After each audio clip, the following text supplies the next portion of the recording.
अजून लगेच जागेवर जाऊन बसते. अगदीच गोरीमोरी झाली होती बिचारी. आता परत एकदा ज्यात आपलं नवीन जोडपं अडकतं, म्हणजेच कोमल आणि रोहन. कोमल आउट होते, पण सगळे जबरदस्ती करून रोहनला पण डान्स करायला उठवतात. त्यांच्याकडे बघून सगळ्यांनाच खूप हसायला येत होतं. कारण जेवढी कोमल लाजत होती ना, तेवढा तर रोहन लाजत होता सगळ्यांसमोर तिचा हात पकडायला. त्या दोघांकडे बघत राहुल मुद्दाम वेगळंच गाणं लावतो, ज्यावर कसा डान्स करावा दोघांना पण समजतच नाही. तर आता तिथे ते जे काही आहे ते गाणं स्टार्ट होतं. गाणं ऐकून रोहन आणि कोमल आधी एकमेकांकडे अचंबित होऊन बघतात, पण बाकी सगळे मात्र त्यांची फजिती जी आहे ती एन्जॉय करत होते. अपवाद आणि आणि आणि दामिनी दोघे पण चेहऱ्यावर खोटं हसू घेऊन महफिल मध्ये बसले होते. एक एक करून सगळेच आउट होत होते. आता परत एकदा राऊंड सुरू झाला होता. बराच वेळ झाला, पण आजोबांनी काय गाणं बंद केलं नव्हतं. सगळेच निवांत होते की गाणं बंद होतं. कुशन कुणाकडे आली आहे म्हणून सगळे उत्सुकतेने बघू लागतात. तर कुशन अनिलच्या हातात होते, पण त्याचा चेहरा पार पडला होता बिचाऱ्याचा. क्षणात सगळ्यांच्या चेहऱ्यावरचं हसू गायब होतं. त्याचा कोमजलेला चेहरा बघून सगळ्यांच्या चेहऱ्याकडे बघत मन नसताना पण अनिल उठून पुढे येत एक चिठ्ठी उचलतो. तो चिठ्ठी उचलून बघतो तर त्यात लिहिलेला शब्द वाचून आपसुक त्याची नजर दामिनीकडे जाते, स्थिरते. तर तिच्याकडे बघत गाणं मोबाईलवर न लावता तो स्वतःचं गाणं म्हणू लागतो. त्याच्या आवाजात एवढं दुःख सामावलं होतं की आजोबांसकट सगळेच आपापल्या जागेवरून उठून उभे राहतात. दामिनी मात्र अजून पण खाली मान घालून बसली होती. कदाचित स्वतःचा हुंदका आवरण्याचा प्रयत्न करत असावी, कारण डोळे तर कधीच भरून आले होते तिचे. वेड लागे जीवाला बघून तुला, आस असून तुझी आस लागे मला, अशा प्रकारचं ते गाणं होतं. अनिल मात्र एकटक तिच्याकडे बघत गाणं म्हणत होता. मनातील भाव जणू गाण्यात उतरले होते. त्याच्या हृदय तर विरहाच्या दुःखाने भरून आलंच होतं, पण आता डोळे पण पाण्याने अगदी कटोकाठ भरले होते त्याचे.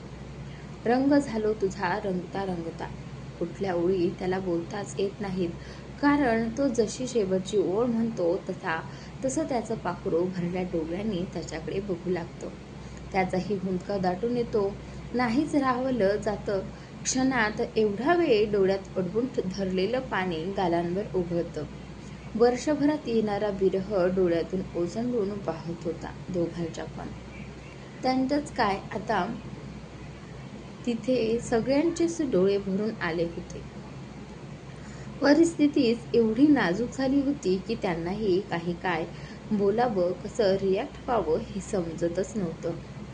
दामिनी आणि अनिलला मात्र आता सगळ्या जगाचा विसर पडला होता. दोघं पण एकमेकांना फक्त बघत होते. नजरेचं एकमेकांशी संवाद करत असावेत जणू.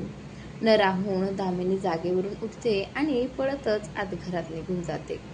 दामिनी ती नजरे आड होताच अनिल ओठांतल्या ओठात पुटपुटतो आणि तिच्या मागे धाव घेतो. त्या दोघांना एवढं भावूक झालेलं बघून गोदावरी पण त्यांच्या मागे जाणार तर शशिकांत त्यांना अडवतात.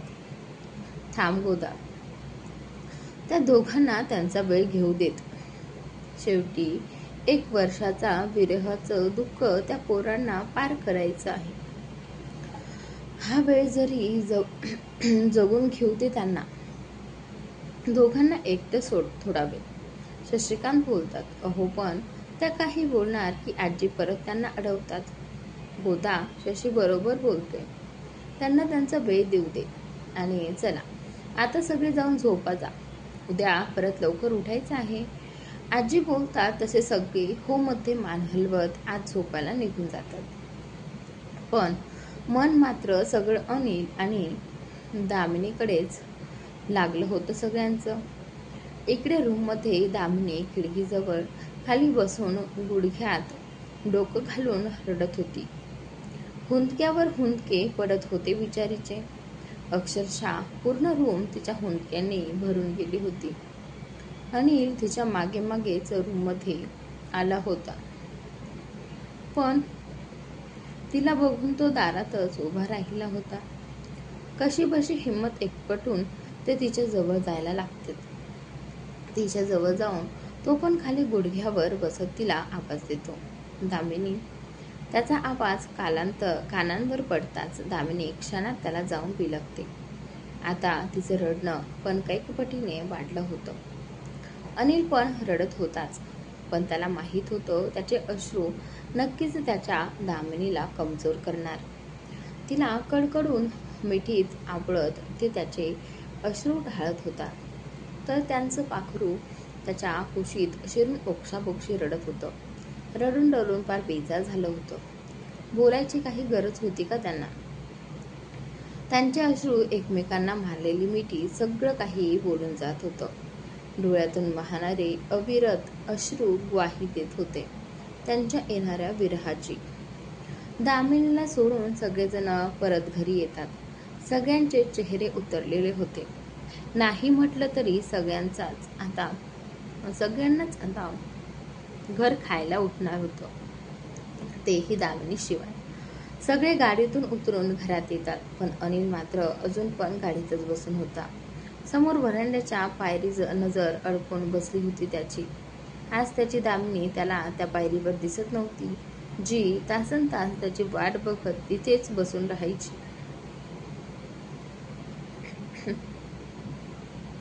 छोट्या छोट्या आठवणींनी आतापासूनच त्याचं मन भरून येत होतं. तर घरात नेहमीसारखा उत्साह दिसून येत नव्हता.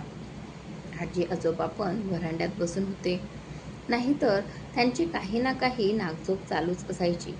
या वेळेला सकाळचे जवळजवळ 8 वाजायला आले होते. गोदावरी काकी आणि ज्योती स्वयंपाकघरात काम करत होत्या, तर बाकी सगळेच हॉलमध्ये बसून होते. तिथे कोणी नव्हतं, तर ते दामिनी आणि अनिल. काल रात्रभर दोघांच्याही डोळ्यात डोळा लागला नव्हता. झोप तर जणू रुसून बसली होती काल त्यांच्यावर. रात्रभर त्या खिडकीखाली भिंतीला टेकून एकमेकांच्या मिठीत बसून होती ती दोघं पण. ना तो काही बोलला, ना ती काही बोलत होती. हा पण एकमेकांच्या डोळ्यातून वाहणारे पाणी, अविरत अश्रू खूप काही सांगून जात होते. पूर्ण रात्र दोघांनी जागून काढली होती, तेही एकमेकांच्या मिठीत. पण खरंच एका रात्रीत वर्षभराची कमी भरून निघणार होती का? जेवढं सोपं जगाला वाटत होतं त्यांचं हे स्वप्न आणि त्यांचा त्याग, तो खरंच एवढा सोपा होता का? या वर्षभराच्या विरहाच्या यातना म्हणजेच मरण यातनाचा होत्या त्या दोघांसाठी जणू. पण तरीही दुःख लपून दोघेही त्यांनी बघितलेल्या स्वप्नासाठी पुढे पाऊल टाकत होते. अनिल तरी धीट होता, पण दामिनी, तिचा त्या रूममधून पण पाय निघत नव्हता. मग घर सोडताना काय अवस्था होणार होती तिची देवालाच माहिती. अंघोळ करून येऊन त्या वेडीला अर्धा तास झाला होता, पण तिने अजून अंगावर साडीसुद्धा नेसली नव्हती. तशीच अंगावर साडी गुंडाळून खाली बसून नुसती मुसमुसून रडत होती. दोन्ही हातांनी चेहरा झाकून घेतला होता तिने. ती रडत रडतच होती की रूमचा दरवाजा उघडला जातो. रूममध्ये पाऊल टाकत अनिल नजर वर करून बघतो, तर बेडच्या शेजारीच साडीच्या गराड्यात बसलेली दामिनी त्याला दिसते. काळजीत गोठून जातं त्याचं तिला असं अस्ताव्यस्त बघून.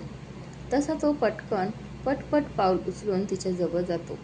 ती मात्र अजून पण तोंडावर हात ठेवून रडतच होती, तिच्याकडे बघतच.